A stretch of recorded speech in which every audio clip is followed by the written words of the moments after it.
Hello there, and welcome to another one of my little book reviews. So today it's the turn of this little number. It's Destiny's Road by Larry Niven. Now, I'll put this cover up for the duration of this video probably. This is a scanning of this particular copy, which I got on the year of its release in 1997. I was around 17 years old then, and I belonged to a science fiction and fantasy book club. So this was before the internet had really taken hold, so to speak. So I got all of my books through this club at discounted prices. I chose this particular one primarily for the cover. Absolutely beautiful cover by Michael Whalen. Who we featured on this channel before for his artwork for The Dark Tower.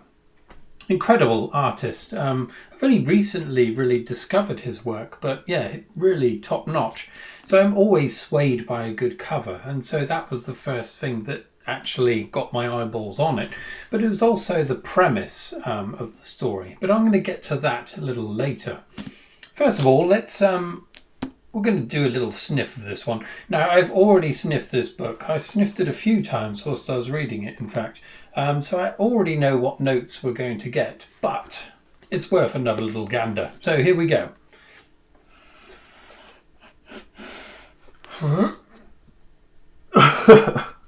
It's not pleasant.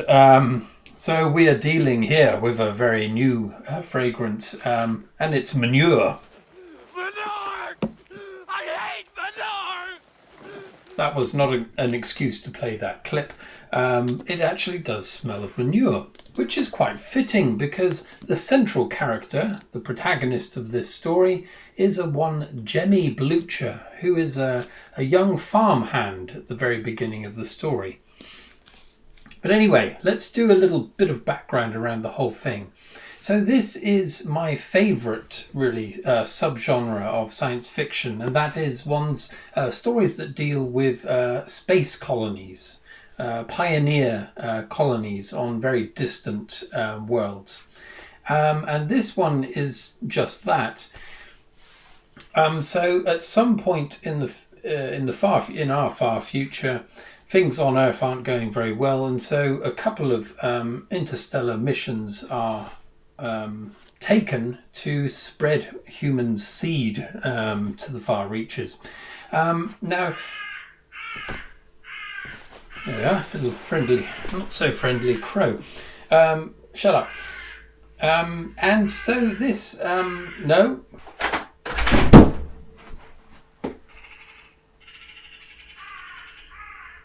Up yours, you scoundrel!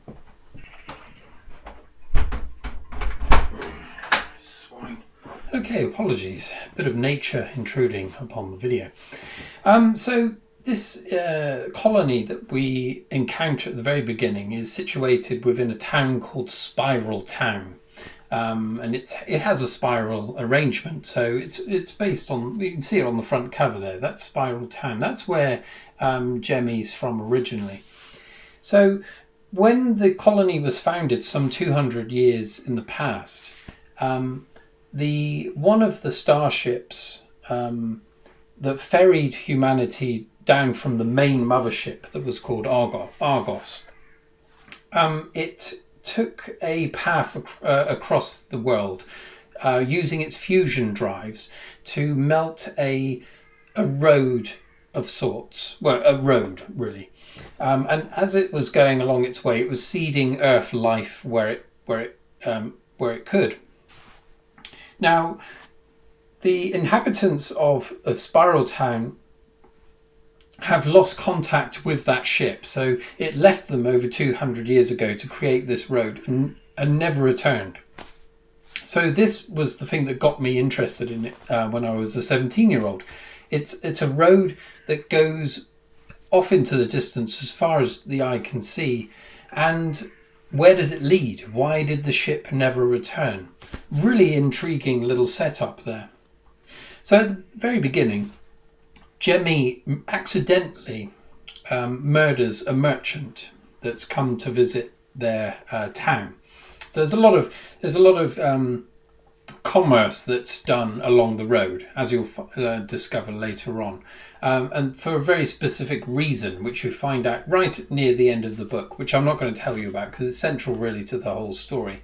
So he accidentally murders this merchant and then has to go on the run. So this is the vehicle that the book uses to explore the road. So thereafter, Jemmy travels along the road and eventually finds the end of it. That's kind of a spoiler, I suppose, but I'm not going to tell you anything about what he discovers along the way because it's quite an adventure. And the journey that he takes lasts decades, actually, eventually. So you get to see Jemmy from this young boy all the way up to a middle-aged man. In fact, he's about my age by the time the book concludes. Another interesting aspect of the book is that each chapter is prefaced by a little passage written by one of the original crew members of the colony. So people that are long dead, actually, so over 200 years ago. So these things give kind of tantalising glimpses into a world that you only slowly discover through Jemmy's eyes as you go along. So at the beginning, these are quite tantalising things. As we go through the middle of it, things start making more sense based on what Jemmy's already experienced of the world. The only thing is, towards the end, it starts repeating information that we've already gleaned by reading the book. So not quite so interesting or useful to the story towards the end, but still an interesting device. Another thing that is absolutely central to the whole book is a kind of a condiment, shall we say, that's called Speckles, and this is something that's sprinkled into all of their cooking wherever they are. They have to consume Speckles, and they're aware of why they need to, because if you don't get enough Speckles in your diet, you start losing your memory, and prolonged lack of ingestion of these Speckles will cause you to become a kind of imbecile. So the thing that you later find out, and what I will tell you here, because it's not a massive spoiler as such, but the Speckles are a form of alien seed. So they're kind of tiny little things like rice grains, and they contain potassium. So this is something that they didn't envisage when they visited this world. There's no potassium in the surrounding area, and so obviously your brain needs potassium to work, so deficiency causes the brain to start playing up. So really interesting idea there, which plays into what happens as we go along. So the further Jemmy goes on this adventure along the road, the more communities he discovers beyond the boundaries of Spiral Town. So something about the way they live in Spiral Town is that they are very isolated. They keep themselves to themselves, and they have no intention of ever following this road from which the starship never returned. So I guess there's a certain amount of fear about what might be beyond the boundaries of their home. But of course, Jemmy is forced to go along this road, and he encounters a number of other human settlements. Now, one thing that is common to most of these is the tendency for these communities to engage in quite wanton displays of polygamy. So often you encounter this in science fiction, whether it be in the service of far more utopian settings whereby sexual liberation is taken to the nth degree. Here it serves as a function to preserve genetic integrity. So, of course, at the beginning of this, the colony was founded by only a set number of people, a few hundred, I would say. I can't remember specifically. But, of course, to prevent genetic drift and the possibility of inbreeding and all of the problems associated with that, sexual congress between other people is quite freely entertained. that's one of the functions of the merchants that travel along the road and deal in Speckles primarily. But they're also shagging members of the communities as they go along to spread seed hither and thither. In the hands of some authors, this can often be a kind of a dark portal into the sexually frustrated minds of the authors. And here, at times, it feels a little bit like that, I suppose. There's a kind of slightly creepiness about it. But at the same time, I can overlook that because it's in service to this idea of preserving the genetic integrity of humanity on this world. But it's still something to watch out for. The next thing I'm going to say is about the way it's written. Now, the various descriptions, the dialogue, even the relationships that are formed along the way as you're reading this are obtuse in the extreme. In fact, at times, many times, I found myself having to look back and try to work out what's going on. There's also a great big list of cast members of the story at the beginning of the book, so you can refer to them, because the characterization of people that Jemmy encounters are very, very is hardly fleshed out at all. In fact, even Jemmy, who actually changes his name multiple times throughout the book due to the fact that he's always having to try to hide his identity, even he it's hard to work out. This also extends to like the relationships he has along the way. So he gets married a couple of times to different women. And of course he's left quite beloved members of his family back in Spiral Town at the very beginning. But you never get an idea that he actually longs for his long lost family or the people that he kind of loses along the way as he's going along this road. And all of this, the obtusity of the way things are described and the relationships and the characterizations, all of that could be put down to the kind of quirky way that Larry Niven's decided to write this, or perhaps a failing in the writing. But I always considered this as it's purposeful in that the whole thing is about Speckles, deficiency of Speckles causing mind problems. And it makes no bones about the fact that at times Jemmy is deficient. And when he's on the run, he can't get the Speckles he needs. So he's not able to function quite correctly. And as the story goes on, I'm imagining this as an accumulation of the deficiencies that he's had along the way, which informs the way he's describing things to us, the casual observers of his story. This would be a brilliant idea. I'm pretty sure that that's what this is about. The only thing that's the kind of fly in the ointment to this is some annoying spelling mistakes towards in parts of the story.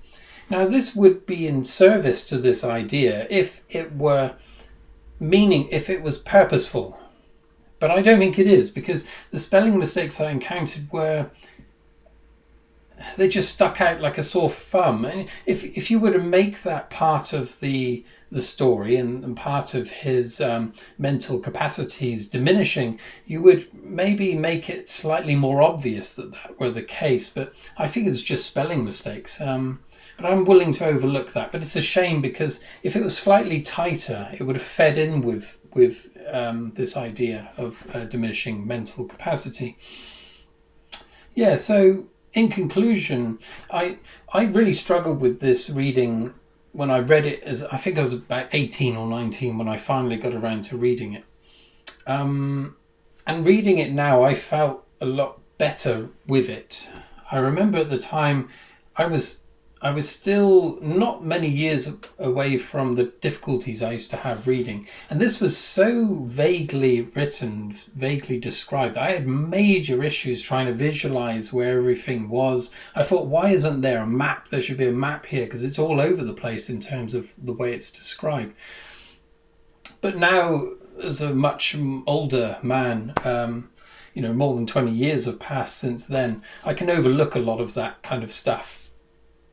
And I enjoyed it more for that. I wasn't having to look back and forward quite so much. At the same time, a map would have been invaluable to this book. But again, I think the absence of a map is also purposeful. The author doesn't really want you to know exactly where you are or what this kind of area looks like. It's all very vague. So that's fine. I can excuse that. Anyway, let's get down to the rating. So the reason I've reread this book, and I'm rereading a number of other books, is that I'm trying to compile my top 10 science fiction books. And this was previously in my top 10 for the reason of the influence of Speckles' deficiency on the way it was written, or the way I perceive that. I don't know whether that is correct. After I've done this video, I'm going to look to see if other people concur with that, but that's something that's always been in my mind. So this was in my top 10, but I'm afraid it's no longer there. So having read it a second time, it's not quite there, but it would be in my top 20 for sure. So out of 5, I'm giving this a hearty 4 out of 5 Speckles. Yes. So yes, it's worth reading, I would say. You can jog on, my friend, jog on. You're not going to get the heave-ho from me today. So there we are. Have you read this book yourself, and what did you think of it? Am I right in thinking that the way it's written is referencing the Speckles phenomena and the lack of potassium in the mind of the protagonist, especially, or is it just badly written or strangely written? But in any case, I felt like I was there. I mean, it felt very much removed from experiences within our own world. And so I really loved returning to it every night when I read it in bed. And I missed it when it was gone, which is always a good sign. But yeah, it just fell short of the 5 Speckles out of 5 Speckles. Anyway, let's leave it there. Next time I will be reviewing another book, perhaps if I manage to finish it in time, or I've got another load of books to go through in terms of some more vintage science fiction. So anyway, I'll leave it there for now, and I'll see you next time. Cheerio, and thanks for watching.